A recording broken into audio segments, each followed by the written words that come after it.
नमस्कार, सभी का स्वागत है मेरे YouTube चैनल एक्यूरेट योगा पर। तो दोस्तों, जैसा कि आपको पता है, दिसंबर 2018 में योग के अंतर्गत जो यूजीसी नेट जेआरएफ का एग्ज़ाम हुआ था, उसकी सीरीज़ हम कर रहे हैं। इसमें आज हम 31 से लेकर के 40 नंबर तक क्वेश्चंस करेंगे। इसमें एक बात ध्यान रखें कि क्वेश्चन जो है, आपके पास जो पीडीएफ है उसमें ऊपर नीचे हो सकते हैं, तो क्वेश्चंस को मिलान करने के लिए आप क्वेश्चन आईडी को सर्च करेंगे तो आपको सेम क्वेश्चन मिल जाएगा। तो दोस्तों, इसी के साथ हम डेप्थ में एनालिसिस शुरू करते हैं। सबसे पहले 31 नंबर प्रश्न, योग कक्षा में छात्रों के एक बड़े समूह के बैठने की सुविधाजनक व्यवस्था में सम्मिलित किया जाना चाहिए। तो इसमें अगर देखें दोस्तों, छात्रों का वृत्ताकार रूप में बैठना, वृत्ताकार तब बैठते हैं जब विद्यार्थियों को ऑलरेडी आता है और कम स्टूडेंट होते हैं। कम स्टूडेंट में वृत्ताकार बैठ सकते हैं और जब ऑलरेडी आता हो, परंतु यहाँ पर छात्रों का एक बड़ा समूह है, तो बड़ा समूह है तो यू आकृति में भी नहीं बैठते। मान लीजिए ऐसे अगर कोई बैठे तो ये भी अच्छा नहीं लगता, योगा शेप ये नहीं होती। दो पंक्तियों में बिना अंतराल के और शिक्षक हेतु डायस के साथ, दो पंक्तियों में बिना अंतराल के मतलब कि इस तरीके से दो पंक्तियां बना दी है यहाँ पर, है ना। ये जो है दो पंक्तियां बना दी विदाउट एनी डिफरेंस, ठीक है। इस तरीके से शिक्षक हेतु डायस का मतलब है कि कोई टेबल या कोई बेंच जिसके ऊपर शिक्षक जो है, योगा इंस्ट्रक्टर जो है, योग सिखाएगा बच्चों को, तो ऐसी पंक्तियां बना दी।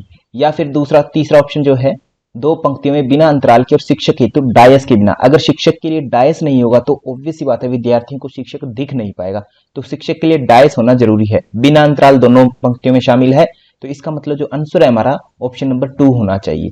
तो यहां पर जो है राइट आंसर हमारा दो पंक्तियों में बिना अंतराल के और शिक्षक हेतु डायस के साथ जो है योग कक्षा में एक बड़े समूह को बिठाया जाना चाहिए, और शिक्षक के लिए डायस जरूर होना चाहिए, बेंच जरूर होना चाहिए।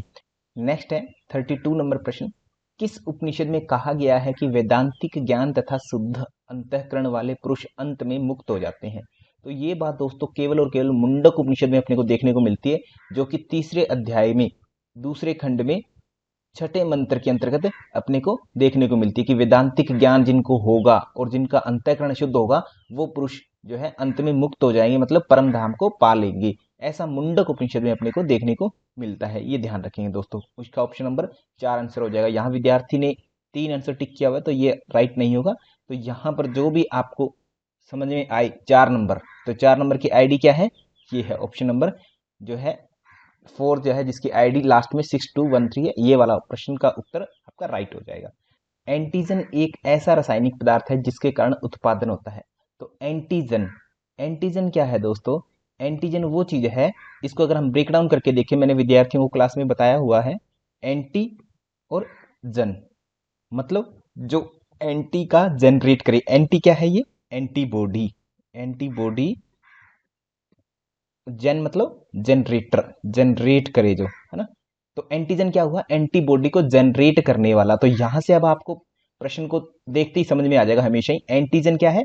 एंटीबॉडी को जनरेट करने वाला। मतलब ऐसा तत्व पाया जाता है हमारे शरीर में, ऐसे एंटीजन पाए जाते हैं जो बीमारियों के खिलाफ एंटीबॉडी बना देते हैं, वायरसेस के खिलाफ एंटीबॉडी बना देते हैं। तो एंटीजन एक ऐसा रासायनिक पदार्थ है जिसके कारण क्या उत्पादन होगा?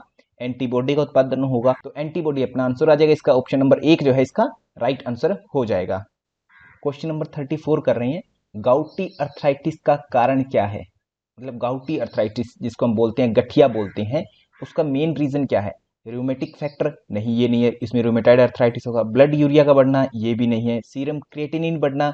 ये तो किडनी का रोग है, ये भी नहीं है।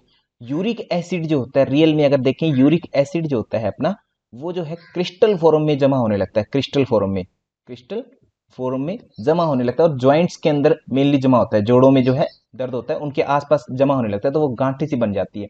तो मानिए यूरिक एसिड जो बढ़ जाता है ब्लड में, तो वो क्या होता है? गाउटी अर्थराइटिस का कारण बनता है। तो यूरिक एसिड इंक्रीज होगा माने गाउटी अर्थराइटिस हो जाएगा। तो ये इसका भी आंसर हमारा जो है क्या होगा? ऑप्शन नंबर 1 जो है राइट आंसर हो जाएगा। फिर आगे चलते हैं। 35 नंबर प्रश्न है, सर जॉन मोर्शल के अनुसार मोहनजोदड़ो में प्राप्त नर देवता की मूर्ति है। सर जॉन मोर्शल जो कि एक रिसर्चर थे जिन्होंने मोहनजोदड़ो में खुदाई की थी, मोर्शल को मोहनजोदड़ो से एक मोहर प्राप्त हुई थी जिसमें सींग वाला एक त्रिमुखी पुरुष, त्रिमुखी जो है पुरुष को दिखाया गया है, जिसे हम देवता का नाम देते हैं।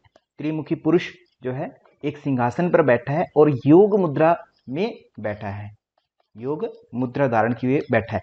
ऐसी उन्हें एक मोहर प्राप्त हुई थी, माने मोहनजोदड़ो से नर देवता की मूर्ति जो मिली थी वो किस तरीके की थी, तीन मुखी वाले पुरुष की तरह मिली थी, त्रिमुखी की, और जो योग मुद्रा में बैठा है, तो इसलिए ये योग का प्रश्न हो गया है।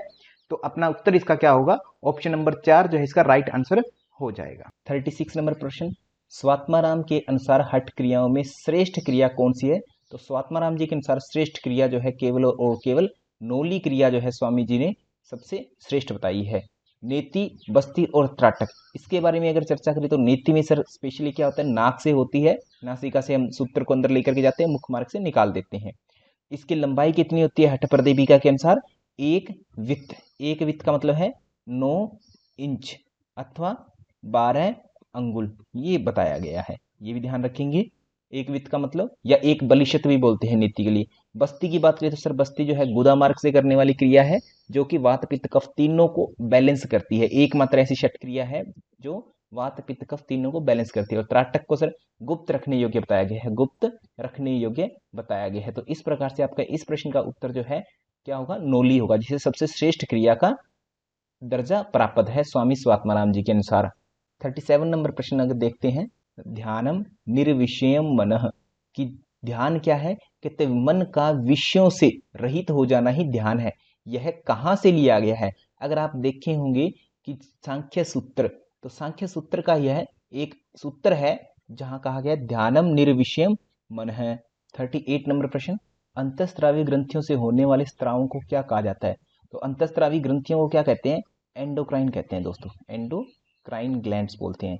और एक होती है एक्सोक्राइन ग्लैंड, एक्सोक्राइन होती है, उनको हम बहिस्त्रावी बोलते हैं, क्योंकि इनमें पाइप्स लगी होती है। जो पाइप लगी हुई ग्लैंड यहाँ पर है, तो पाइप लगी होगी तो वो क्या है, आगे तक जाकर के सीक्रेट करेगी। मतलब ग्लैंड जो होते हैं अपने यहाँ आसपास से अंदर ही अंदर सीक्रेट नहीं करके बाहर जाकर के सीक्रेट करती है, तो इसलिए इसको बहिस्त्रावी बोलती है, क्योंकि इनमें ग्लैंड लगी हुई, इसमें पाइप लगी हुई है कोई ना कोई।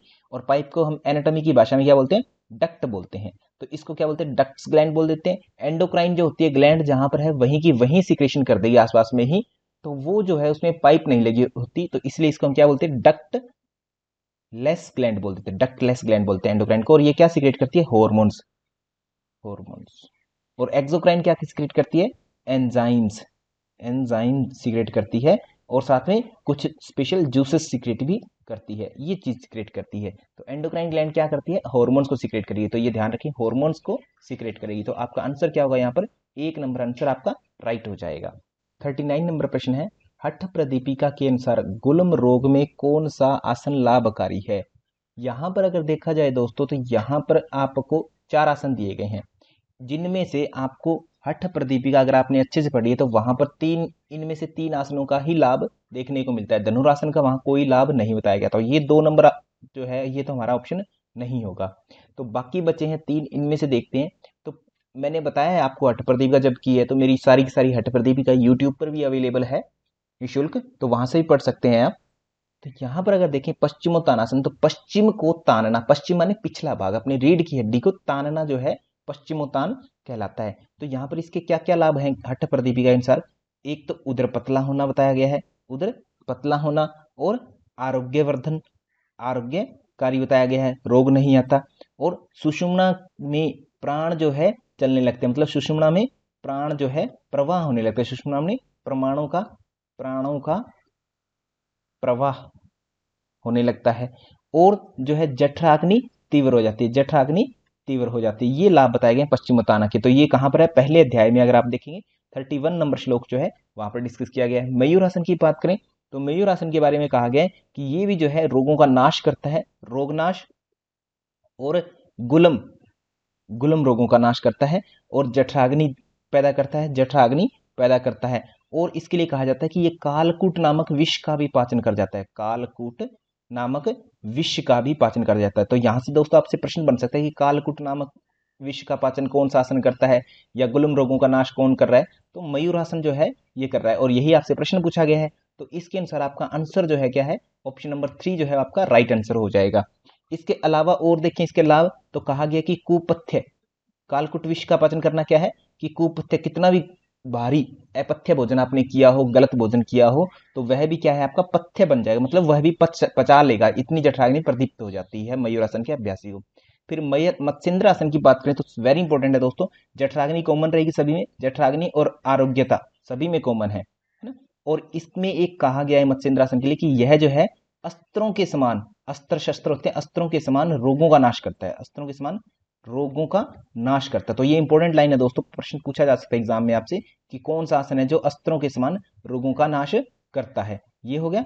उसके बाद में अगर हम देखें कुंडलिनी जागरण, कुंडलिनी जागरण और चंद्रमंडल की स्थिरता, चंद्रमंडल की स्थिरता आती है। ये सारे के सारे लाभ कहाँ बताए गए हैं, मत्स्येंद्र आसन के बताए गए हैं, तो इनको भी हम नोट कर लेंगे। तो यहाँ पर जो राइट आंसर है इस प्रश्न का वो क्या होना चाहिए हमारा, ऑप्शन नंबर 3 जिसमें मयूरासन है। नेक्स्ट है 40 नंबर प्रश्न, मानव रक्त में प्लाज्मा का प्रतिशत भाग होता है। तो ह्यूमन ब्लड की अगर बात की जाए तो दोस्तों ह्यूमन ब्लड में जो है क्या क्या पाया जाता है, दो चीजें पाई जाती है आपकी, एक सर लिक्विड पदार्थ है जिसमें प्लाज्मा पाया जाता है, प्लाज्मा जिसको हम बोलते हैं, और एक क्या होता है आपके हार्ड ठोस पार्टिकल्स होते हैं जिनको हम कॉर्पसल्स बोलते हैं, कॉर्पसल्स बोलते हैं मींस ब्लड सेल्स जिनको बोलते हैं, सेल्स जिनको बोलते हैं ब्लड सेल बोलते हैं, ठीक है। तो ये कितनी होती है, ये 45% होती है ब्लड सेल्स, और ये प्लाज्मा कितना होता है 55% होता है, 55% होता है। ये ध्यान देने योग्य दोस्तों बात है, 2 बार प्रश्न आया आपका एनाटॉमी का, तो इसका आंसर जो है आपका एक आंसर जो है राइट हो जाएगा। तो सभी का धन्यवाद दोस्तों। अगर आपको वीडियो अच्छी लगी हो तो लाइक जरूर करेंगे ताकि मैं आगे और वीडियोस डालता रहूं यूट्यूब पर continue. So thank you to all.